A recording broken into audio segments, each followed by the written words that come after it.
வணக்கம் மக்களே. இந்த வீடியோவில் சிதம்பரம் நடராஜர் கோவிலுக்கு தாங்க நம்ம பயணிக்க போகிறோம். நீங்கள் அந்த கோவிலை நிறைய வீடியோக்களில் பார்த்துருக்கலாம். ஆனால் இந்த வீடியோவில் நீங்கள் நேரில் போயிட்டு பார்த்தா எப்படி இருக்குமோ அந்த மாதிரியான ஒரு அனுபவம் கண்டிப்பாக உங்களுக்கு கிடைக்கும்.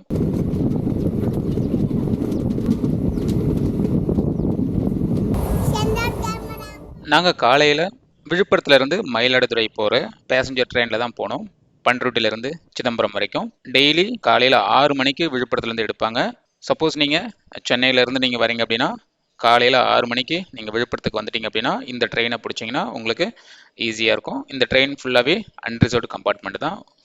உங்களுக்கு டிக்கெட் புக் பண்ணணும்னு அவசியம் இல்லை, ஃப்ரீயாகவே இருக்கும் சீட். ஸோ ஒரு 8 மணிக்குள்ளே நீங்கள் சிதம்பரம் ரீச் ஆகிடலாம். நீங்கள் வேறு ஏதாவது பகுதிகளிலிருந்து வரீங்க அப்படின்னா உங்களுக்கு ட்ரெயின் ரூட் ஏதாவது தேவை அப்படின்னா நீங்கள் கீழே இருக்க கமெண்ட் பாக்ஸில் கேளுங்க.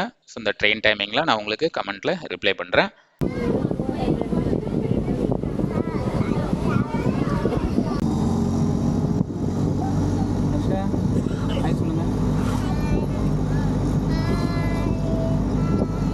எட்டு மணிக்கெலாம் சிதம்பரம் ரயில்வே ஸ்டேஷன் வந்து ரீச் ஆகிடுங்க. அங்கேருந்து கோவில் ஒரு 2-3 கிலோமீட்டர். ட்ரெயின் வர டைமுக்கு ஆட்டோக்கள்லாம் நிறைய வந்துடும். நீங்கள் ஆட்டோவிலே நீங்கள் அங்கேருந்து போயிடலாம். ஸோ ஆட்டோவுக்கு ஒரு 100 ரூபா தான் கேட்டாங்க. ஸோ நாங்கள் ஃபேமிலியோடு வந்திருந்தோம். அப்படியே எல்லாருமே சேர்ந்து ஆட்டோவில் போயிட்டோம். பஸ் கூட வருது, அந்த டைமுக்கு பஸ் கூட வருது. நீங்கள் வெயிட் பண்ணி பஸ்ஸில் கூட போகலாம். ஒரு 10 நிமிஷத்தில் ஆட்டோக்காரர் நம்மளை கோவில் வீதியில் கொண்டு போய் விட்டார்.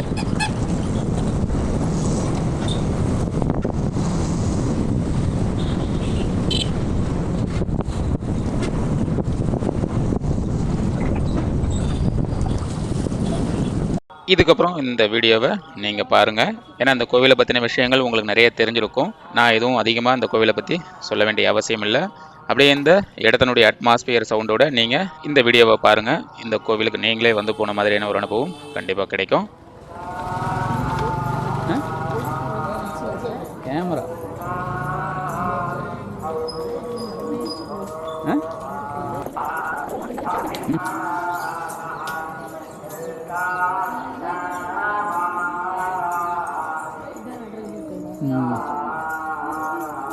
கிழக்கு கோபுரம் இது.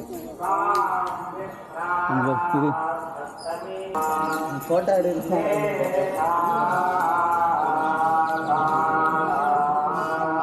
கோபுரம் பர் கோபுரம் கோபுரம் பர் மேலே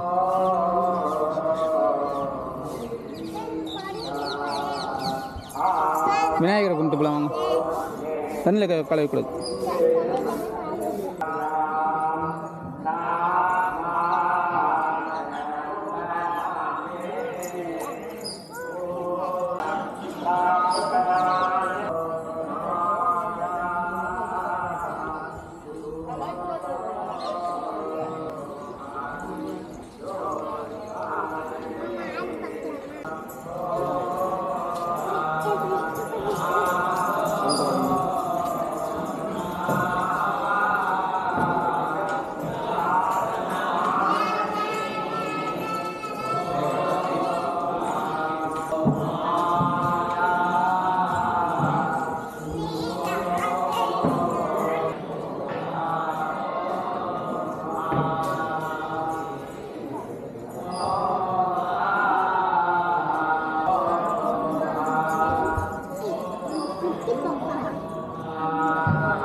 இதுதாங்க கிழக்கு கோபுரம்.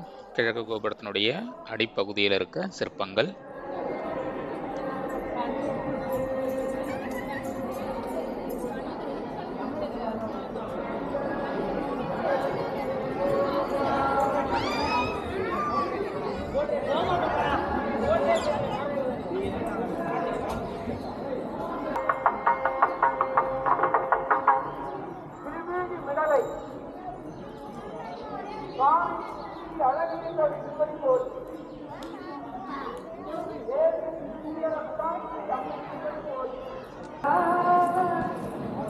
இதுதாங்க கோவிலுடைய முகப்பு.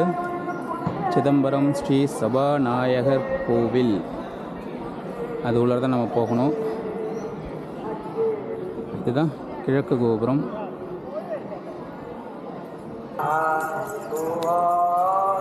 கோவில் உள்பகுதியெல்லாம் கேமரா எடுக்கிறதுக்கு அனுமதி இல்லைங்க. கோவிலுடைய வெளிப்பிரகாரம் மட்டும் இப்போ நான் வந்து உங்களுக்கு சுற்றி காட்டிக்கிட்டு இருக்கேன். யார் பாலாஜிதாசன்?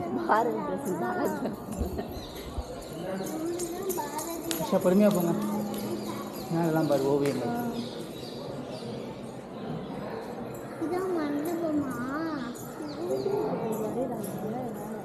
இதுதான் இது மேலே சீலிங் ஒர்க் ஃபுல்லாக.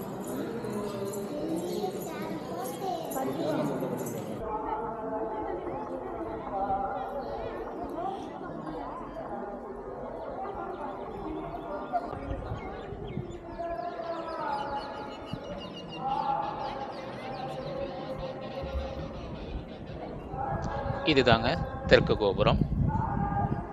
ஸோ இப்போ நாம் வந்து கோவிலை வந்து சுற்றி வந்துக்கிட்டு இருக்கோம், சுற்றுப்பிரகாரம் அது.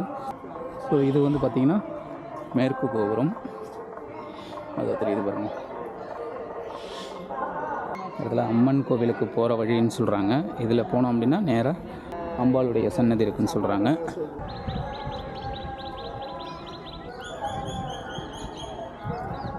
கோவிலை சுற்றி வந்தோம் அப்படின்னா இந்த இடத்துல அம்மன் சன்னதி, பாண்டிய நாயகம் சன்னதி, நவலிங்கம் சன்னதி, அதுக்கு போகிறதுக்கான வழி இந்த இடம்னு சொல்கிறாங்க. ஸோ இந்த இடத்துல இருக்கிறது மீனாட்சி சுந்தரேஸ்வரர் கோவில்னு போட்டிருக்காங்க. இது ஒற்றைக்கால் மண்டபம், திருமூல விநாயகர்.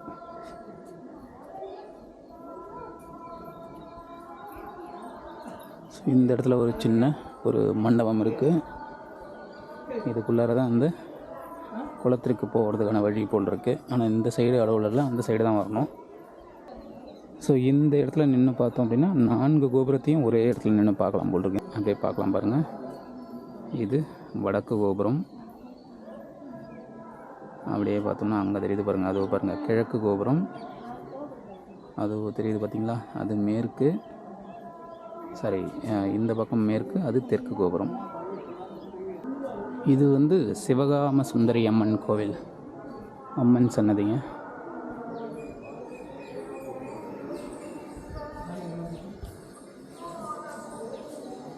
ஸோ இதுதான் வந்து அம்மன் சன்னதி. உள்ளெல்லாம் கேமராவில் விடல, அப்படியே இங்கேருந்து நீங்கள் பார்த்துக்க வேண்டியதான்.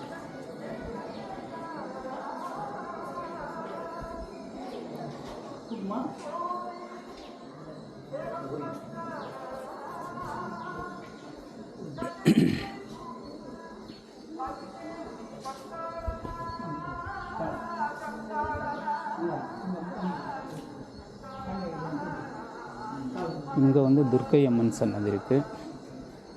இதுதாங்க வடக்கு கோபுரம். அது தெரியுது பாருங்கள்.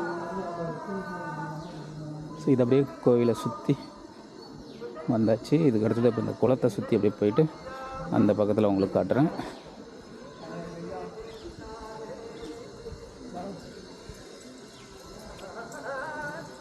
இந்த இடத்துல பார்த்திங்கன்னா பாண்டிய நாயகம் ஸ்ரீ சுப்பிரமணிய சுவாமி ஆலயமாக.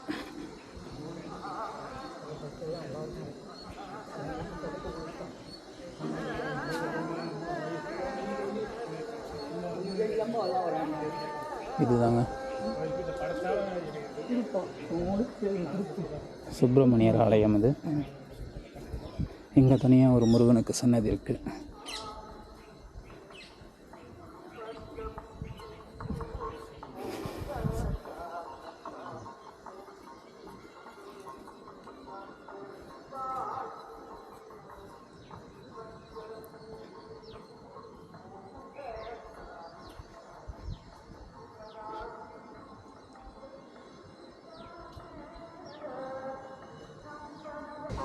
இங்கே வந்து நிறைய லிங்கங்கள் இருக்குன்னு நினைக்கிறேன். குருவீசலிங்கம், புதேசலிங்கம், நிறைய லிங்கங்களுடைய பிரதிஷ்டை அங்கே இருக்குன்னு நினைக்கிறேன்.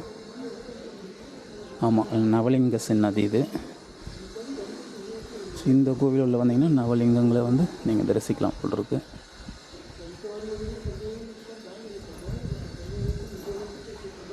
கோவில் ஆனால் பூட்டி இருக்குது உள்ளர.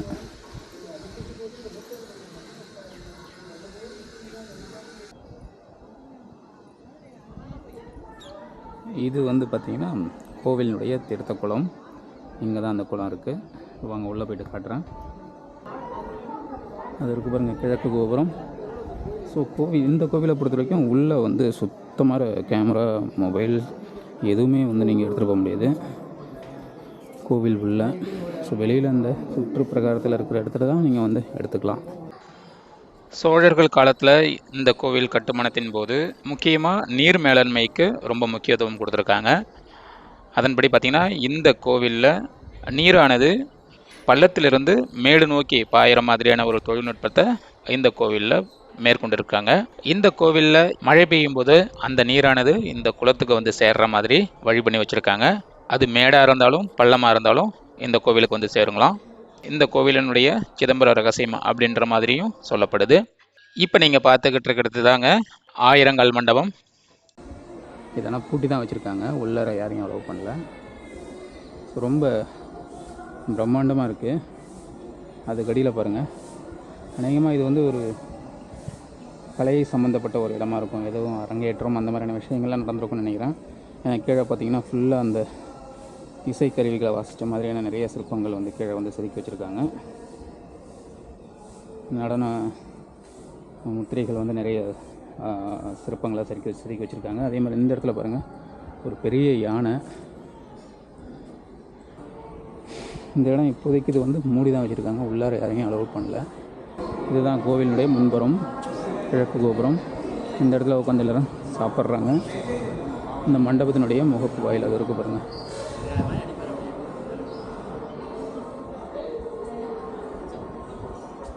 இந்த பக்கமும் இருக்குது, பெருசாக இருக்கும் போல் இருக்குது உள்ளார. இந்த இடத்துல பைரவருக்குன்னு தனியாக ஒரு கோவில் இருக்குது, விட்டவாசல் பைரவர். இந்த வீடியோ மூலமாக நீங்கள் இந்த சிதம்பரம் நடராஜர் கோவிலை சுற்றி பார்த்துருப்பீங்கன்னு நான் நம்புகிறேன். இந்த கோவிலை யாரெல்லாம் நேரில் வந்து பார்த்துருக்கீங்க, உங்களுடைய அனுபவம் எப்படி இருந்தது அப்படின்றத கீழே இருக்க கமெண்ட்டில் சொல்லுங்கள். பார்க்காதவங்க நேரில் ஒரு தடவையாவது இந்த கோவிலுக்கு வந்து போங்க. இந்த வீடியோ பிடிச்சிருந்தா உங்கள் நண்பர்களுக்கும் ஷேர் பண்ணுங்கள். மறக்காமல் நம்ம வில்லேஜ் ஊர்வலம் சேனலை சப்ஸ்கிரைப் பண்ணி சப்போர்ட் பண்ணுங்கள். மீண்டும் அடுத்த ஒரு நல்ல வீடியோவில் சந்திக்கலாங்க. நன்றி.